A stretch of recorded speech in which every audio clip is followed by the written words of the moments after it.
Okay, so if we had to distinguish, right? So bodybuilders and runners usually set the tone for what we think of when we think of getting into shape. Though, if I had to ask you what you think is missing based on results, on what you've observed um, in America, but also in your own community, what do you see as a disconnect? What do you think is missing?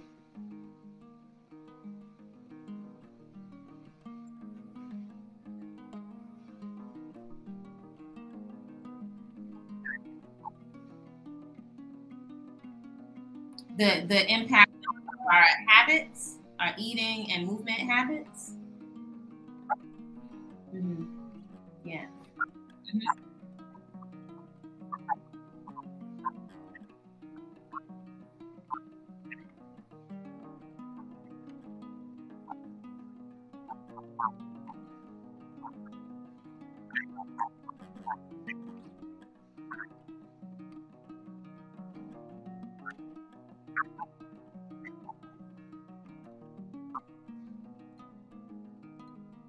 Mhm.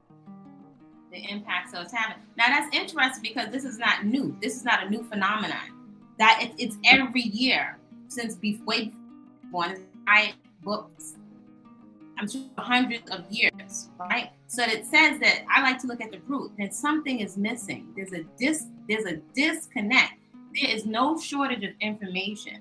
And actually today you've got graphics, you've got iPads, we've seen cadavers, demonstrations, we can see microbes, we can see under the microscope. So something in the comprehension is missing.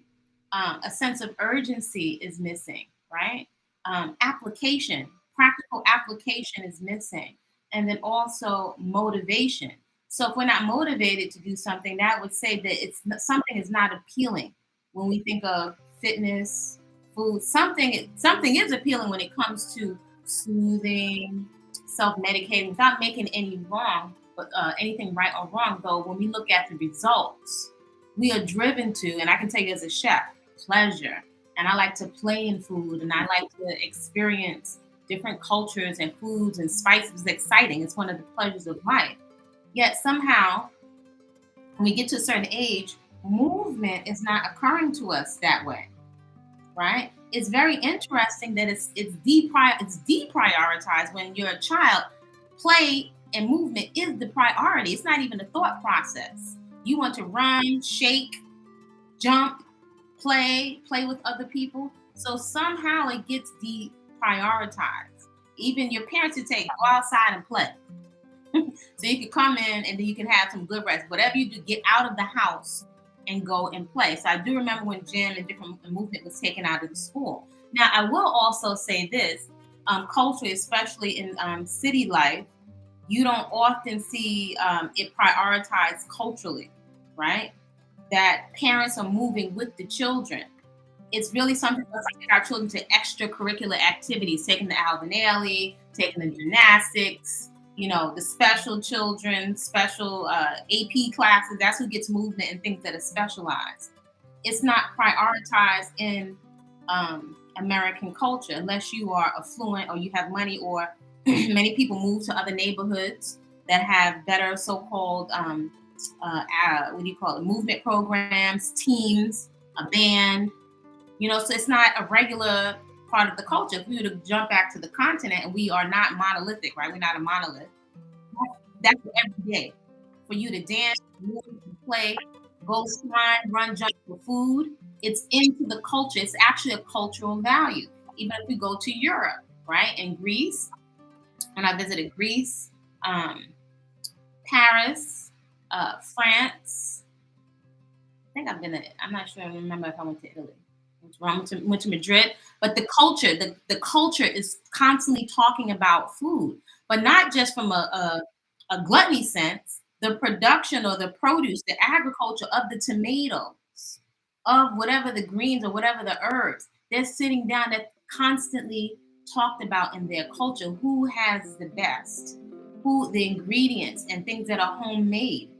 So that's not so prevalent here in American culture. Everything is who has the biggest chip, the longest lasting fry, the crispiest fry. Produce is a little bit, but it's not the same. It's not a cultural value. So I remember many years ago in Europe, they didn't let certain things in the country. This has been for years. They did not let certain foods in the country. Whether it's grapes, olives, there is a standard for those cottage industries, which is a big part of the economy.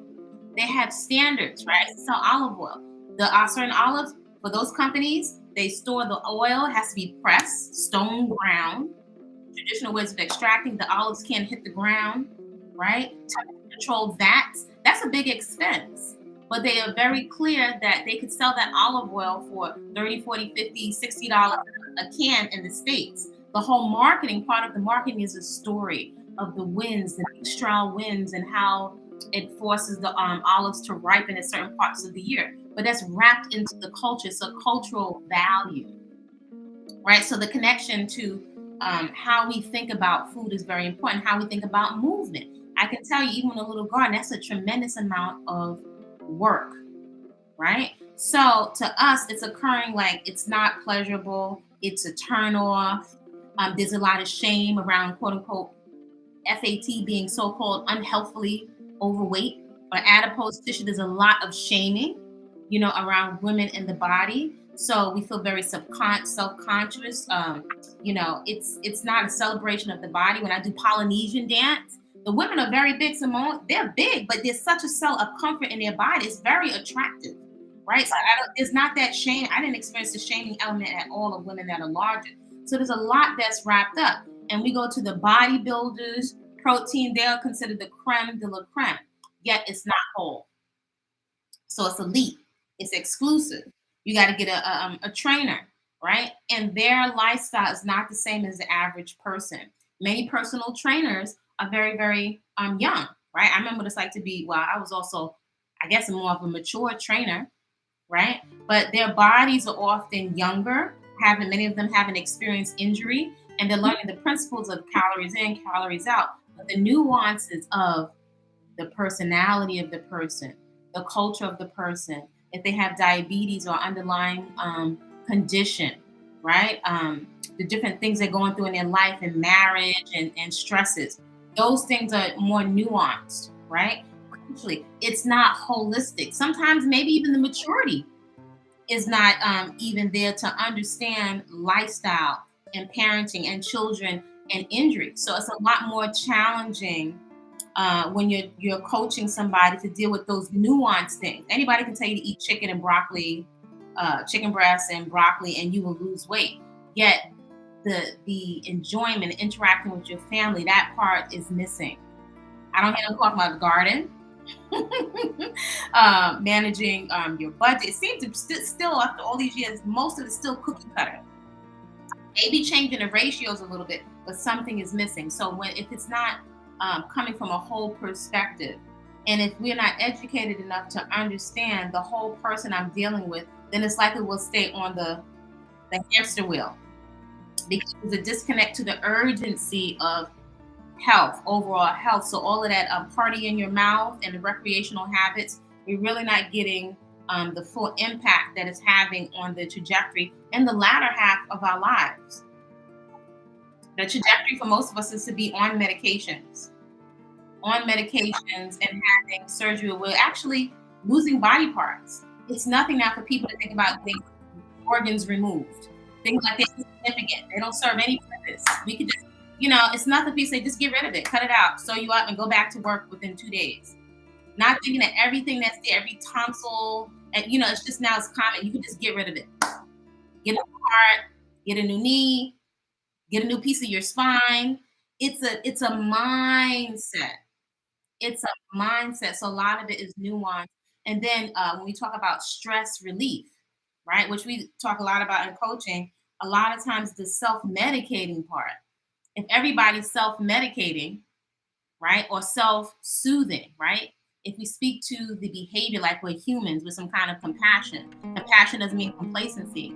Everybody, the trainer, everybody's self-soothing. The pastor, the minister, the dietitians is self-soothing. Now, what exercise and what protein powder do you use for that? What's the protein powder for that? There isn't one. There's not enough food in the world. It's one of the nuances that's missing which is why we stay on the hamster wheel. So those things actually will be uncovered and come to the surface in a consistent movement pattern practice, depending on the space that you're coming from, right? If you realize it's not, it's just diet, or I don't even like the word diet, but your consumption patterns are very, very important, because what we see walking around, what we have in front of us is what we've been doing consistently. You can label it vegan, keto, it doesn't matter what you call it. What you have right now is a result of what you have been doing. Even if most people, and this is again, I think triggered by shame, I've been eating healthy. It might have been for 1 week, maybe for 2 weeks, but then we'll discount what we've been doing for years. And 4 green juices, even one 30-day fast, is not going to knock out not only physiologically what we've been doing for 30 years, but also the conditioning, the other nuance. You can say programming. I invite you to consider the conditioning does not disappear. Ask me how I know 30 years in the game. It doesn't disappear. So there are a lot of nuances if they're not addressed. That's the other part, right? We have cardio for the heart. We have flexibility and mobility is included in that. Then we have strength for bone density, and that's the tone that we want to see. Then we have nutrition, which is part of recovery. So your recovery is going to be nutrition, rest, hydration, and relaxation, and sleep. Rest, relaxation, and sleep. There are distinctions between all of them. All of those are affecting the nervous system, and we are constantly in a sea of what I call it triggeration. When you're constantly triggered, you're going to have to soothe that. You're going to have to soothe it. That's just the wiring of when you're irritated, angry, upset. However you have been conditioned to respond to that, that's a big part of your habits right there. That's nuance. And that goes past your conscious, I'm going to make a decision, I read the book. Doesn't work like that. It's subconscious and it is triggered. That conditioning hasn't gone anywhere, and it is very humbling. It really takes something, I would say, even to have a different type of experience is leveraged, and that would be, I would say, the most efficient route. The most efficient route to changing body composition, having results that are sustainable, right? And that is nuance. That is something to experience. It's beyond intellectualizing. The education is important, so you can see what the clogged artery looks like when you pull it out. So you can see how big your stomach actually is and isn't, right? So you can understand what really are cravings. So you can understand what inflammation looks like, how it's affecting your adipose cells. So you can distinguish, wait, I'm gaining weight. Well, is that water retention? Is that muscle? Is that bone? And is that skin? What is those distinctions and the nuances of how we're processing information and stress? How, not just the little catchphrases, for you to have an experience. So now you can compare and contrast. That is likely going to be your shortcut, right? Rather than just looking at the bodybuilder's body. A bodybuilder, lots of muscle does not mean you don't have to take cortisone shots in your spine and your knees. Doesn't necessarily mean that your liver is not shot. It's not all of just the muscle, because when you're on stage, crab most muscular, that does not necessarily equate to health and mobility and longevity. Longevity is what we're looking for. So it's when you want it whole, looking at the nuances. Maybe the conversation is not being had enough because it still keeps tweaking in different formulas, whether you call it vegan, raw, whatever the thing that's trending. It's more information, but something is still missing, right? And I would say a litmus test can help you. So I know a litmus test for me, simple, to kind of work with myself and my subconscious. Ask myself several questions. 1, am I motivated to get into action around something that's a core value for me, that I say that's important to me?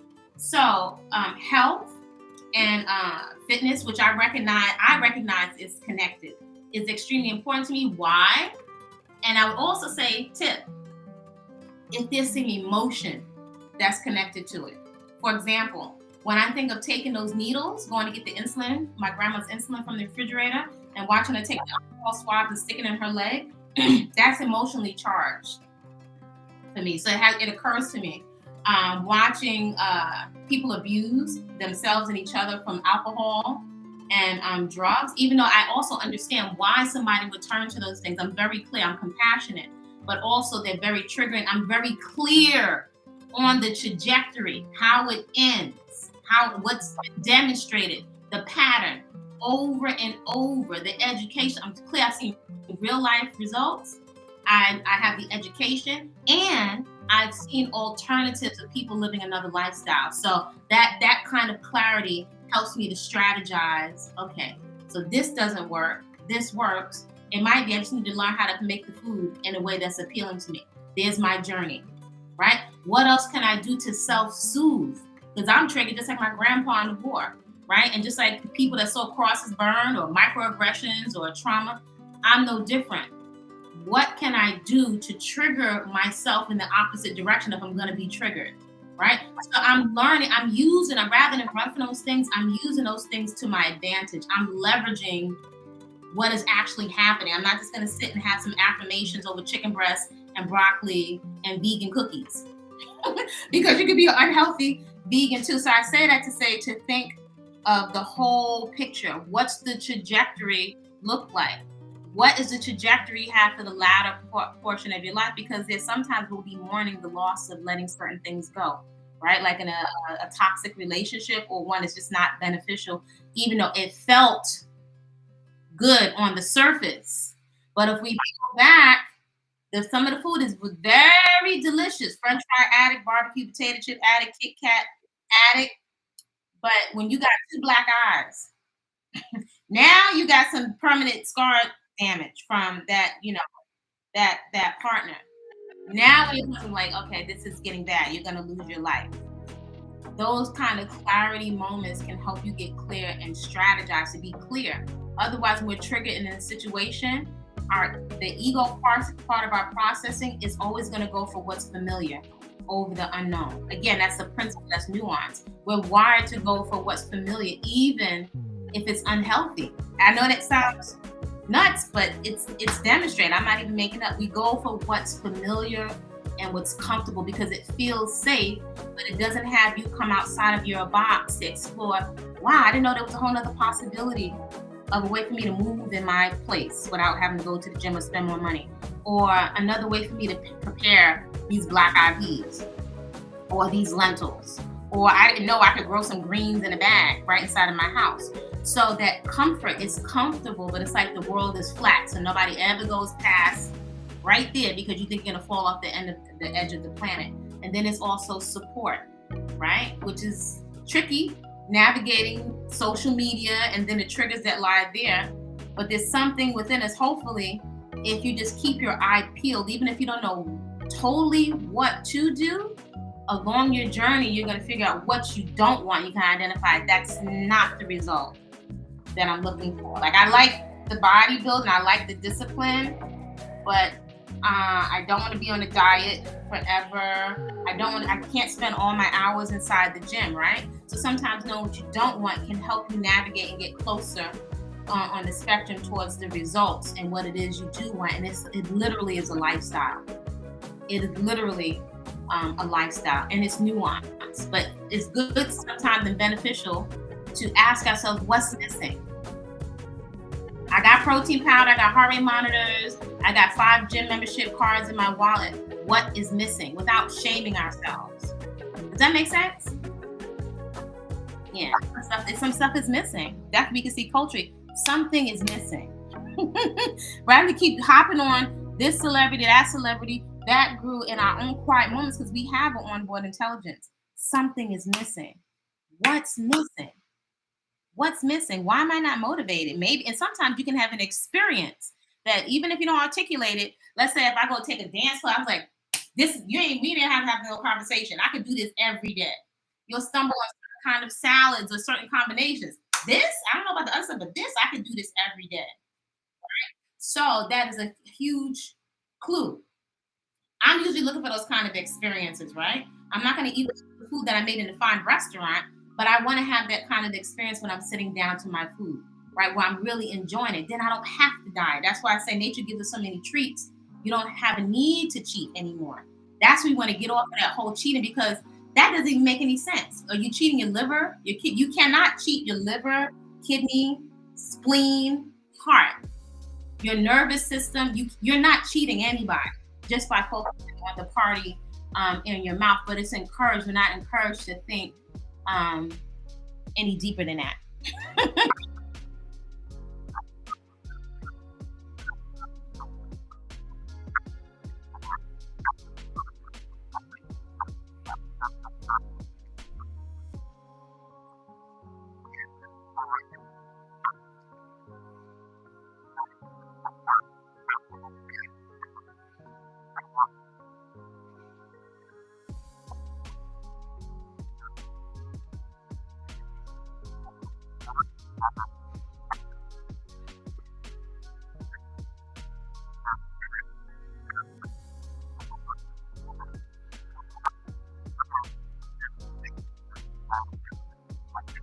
Your set point, you're going back to the same set point.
Mm,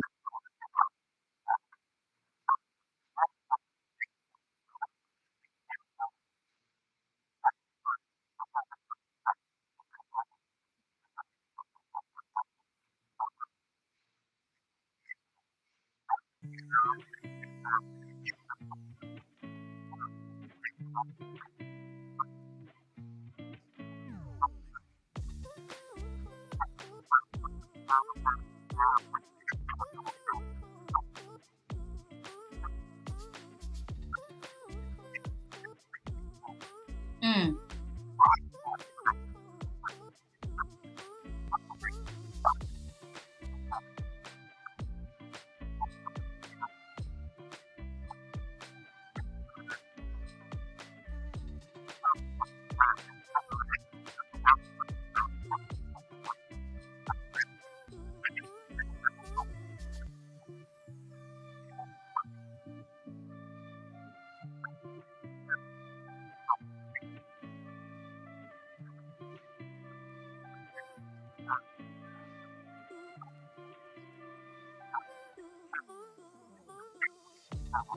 mm,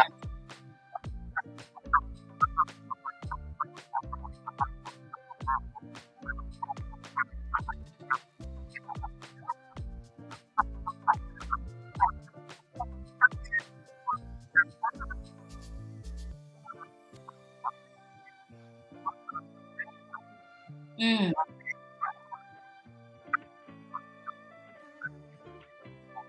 mm, mm-hmm.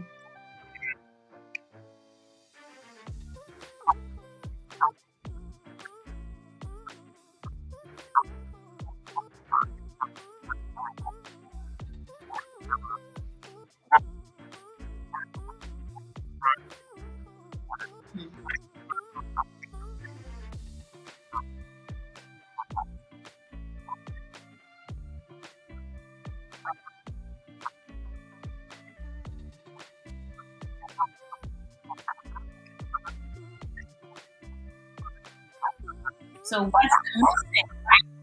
Enjoyment.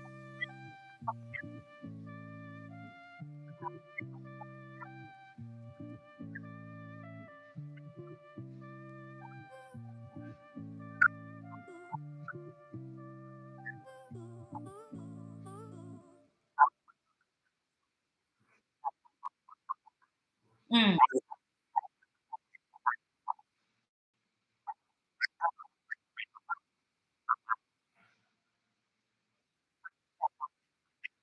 mm,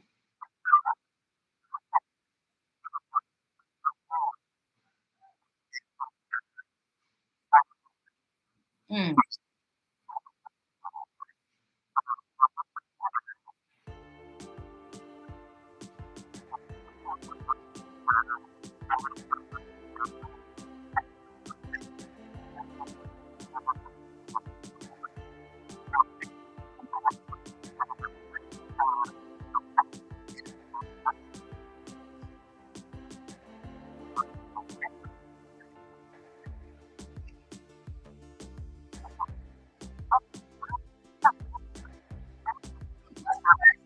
actually, nuts, seeds, legumes, real food. No powders, not one powder. No protein.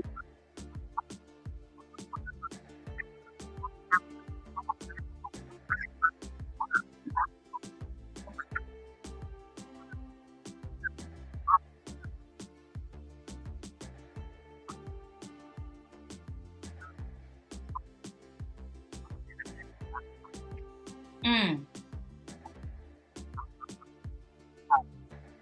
Does it feel sane? Does it feel sane? No, when I say like sane, like insanity, like sane.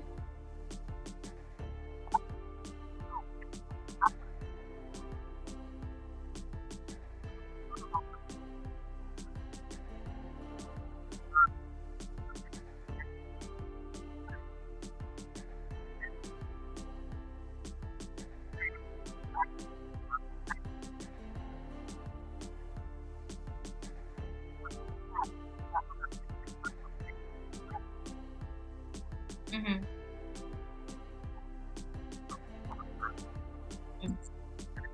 You can rotate. Rotate restaurants, right? Mm. Wow.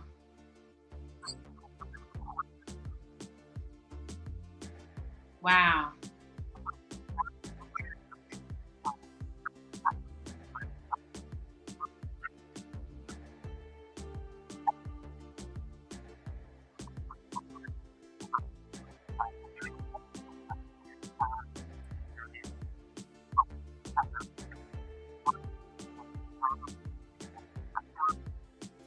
Question: what was your thinking and reasoning process? Like, what was your justification? Not to make bad or wrong, right? But if you have to step back and object, this body's a business. What was your thinking and reasoning, like your justification?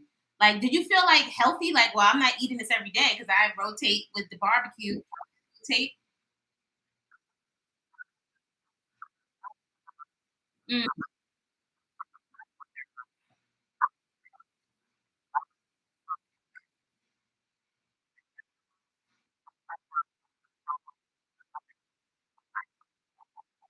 wow.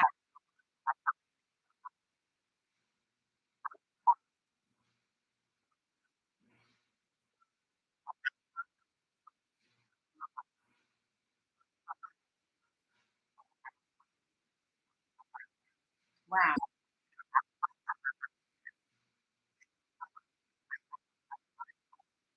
Mm.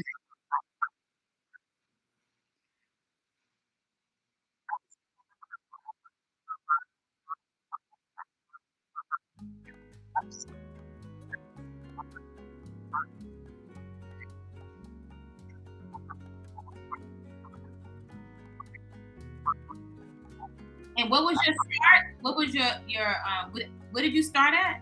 Like in terms of your goals or your numbers or whatever the point you were when you started, right? Because it's been just over a year, right?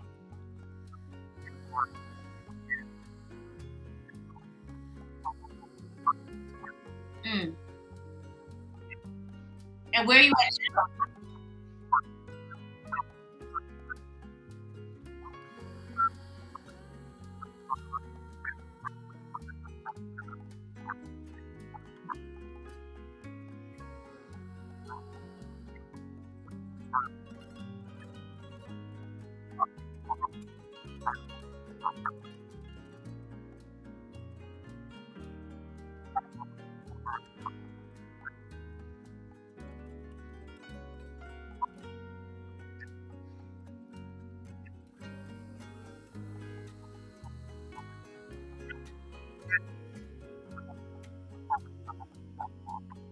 That's that psyllium husk, right? That's that flavor.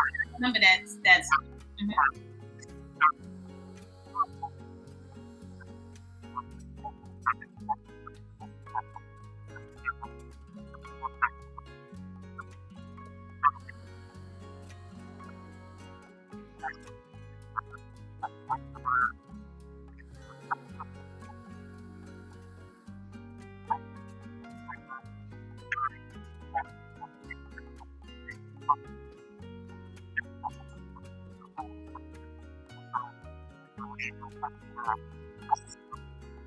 Mm.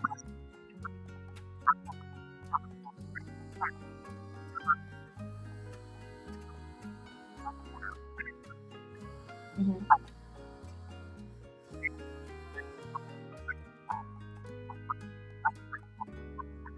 Mm-hmm. Would you say that it's dramatically increased the amount of fruits and vegetables? Would you say it's increased dramatically, or? Mm-hmm. Mm.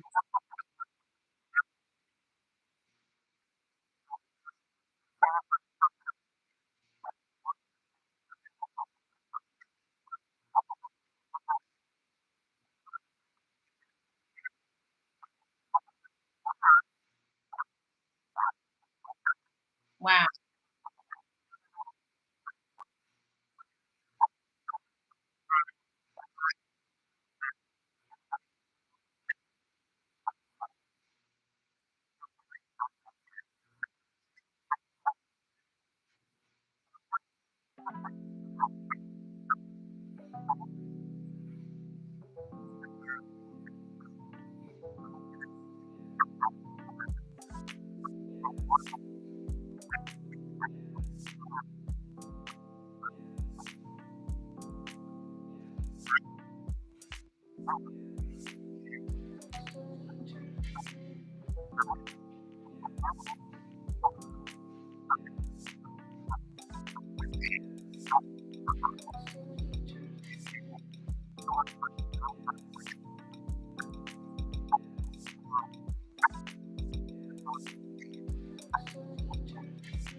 And 20 pounds.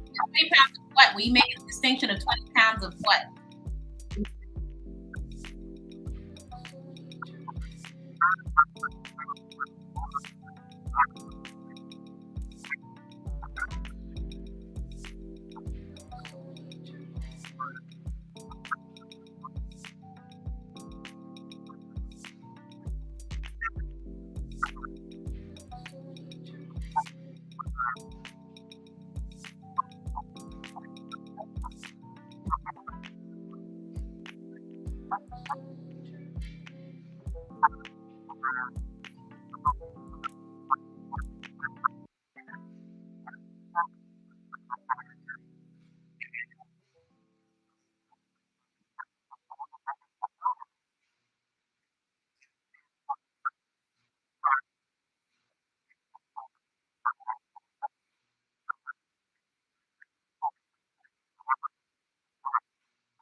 Ooh, what did you say?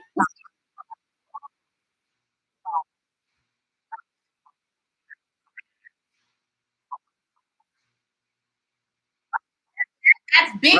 That's huge what you just said, because I think, ooh, that gives me chills, right? When I think of the population, and again, the trajectory.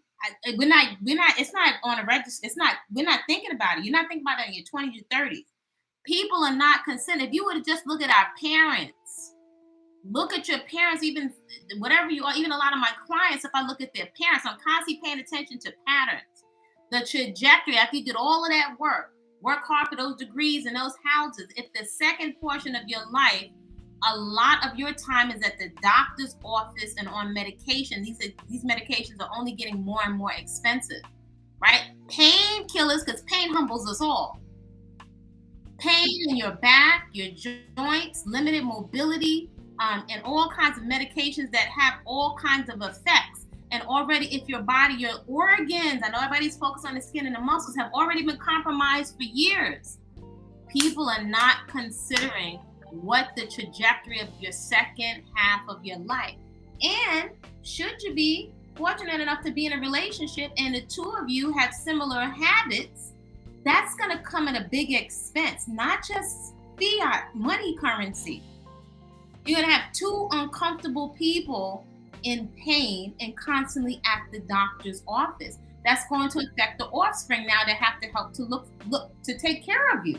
So we're not considering what, in order to be pain-free as much as possible, things happen, right? This is insurance. I would say health insurance. To be mobile, to have everything move at a full range of motion, in addition to having tone, right? In order to not have a lot of waste here, which is the most dangerous place to have it, is in the midsection. And you're not at puberty, right? Once people don't consider when you're menopausal. And many women are reaching menopause earlier. Men have their own version of quote unquote menopause. Maybe not to the degree that we do, but their bodies shift too. You know, they have things, prostate cancer, erectile dysfunction, adipose tissue in their chest and their stomach to contend with, as well as joint pain, back pain, shoulder surgeries. So people are not considering that. When you really get clear on what you're up against, to me, clarity is like it's worth its weight in gold, because then you get clear. I need to start doing this now. I've coached most of my clients before they have babies. You plan on being a mom? Get fit now. Also, as we've discussed, for your children or your potential offspring, it's not to lessen the chances of autism, them having type 1 diabetes, all kinds of other different types of diseases. You want their integrity, their body constitution to be strong. So that means you and ideally your partner should have a strong cellular constitution. That cannot happen with FDC, blue, red, yellow, preserved. It doesn't work that way, you know. So thinking, you know, as an indigenous American, say what you do affects this next 7 generations. But the next 7 generations also affect you, because you will return like a child. And you're going to need somebody, and you want to be healthy and vibrant. You really want, we live longer, but you want the quality of your life to be highly functional and fun and pain-free. Pain is no joke. It humbles you to the ground. Like I'm a mom, you're a mom, you know, that first contraction kicks in, it's a wrap. That kind of pain, right? The Quran says a woman is crying for all her sins because the pain of birth is equivalent to the pain of death. You know what I'm saying? That's right. I would say that's accurate. Though pain we're not really anticipating until we're being wheeled into a gurney. Now the stats are showing a lot of men, a lot of people, and also a lot of men are in nursing homes younger, in their 40s, in a nursing home. And I've experienced that. Also, I've had cousins, mastectomies, complications, cancer due to obesity in my family. Also extended family in terms of being raised in the church. So the information is there, yet none of that is going to shortcut necessarily the disconnect.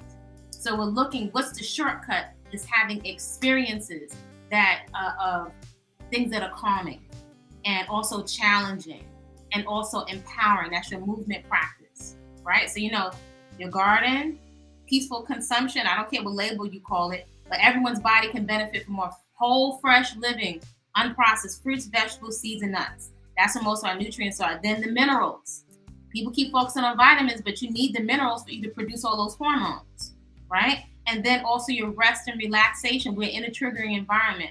How can you cultivate rest, relaxation, also recovery? That is the other part of fitness, right? Your body needs to uptake all of that nutrition that you're taking in and be able to utilize it, right? Many people spend on expensive detox products and their body is going out in their poop because they're so clogged you can't even absorb the nutrition. So there's a lot to contend with, and there's a lot where short-circuiting or the information is not in a whole context. So if it's not whole, it's bound to it's going to have an end stop. It's not going to be sustainable. So just all this is clear.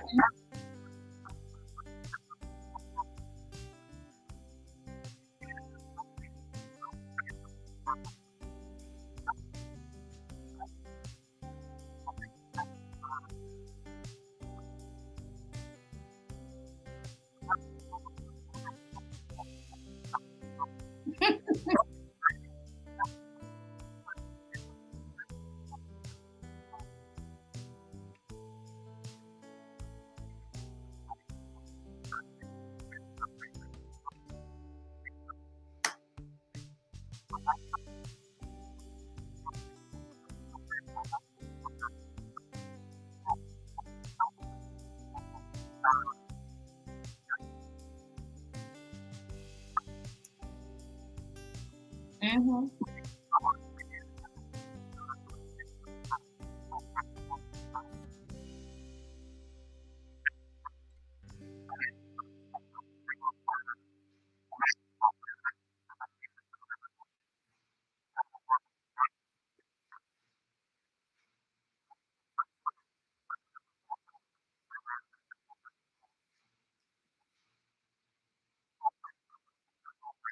Mm.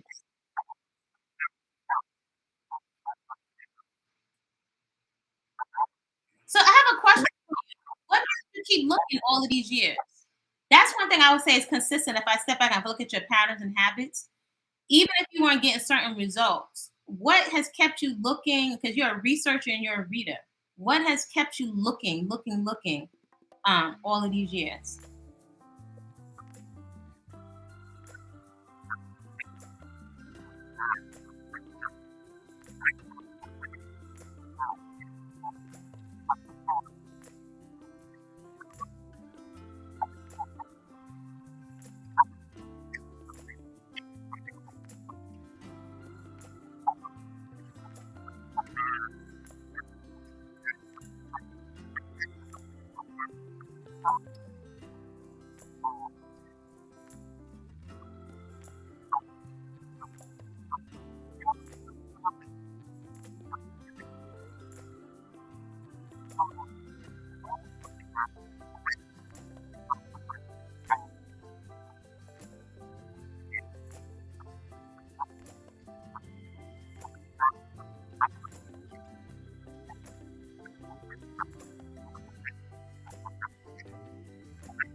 Hmm.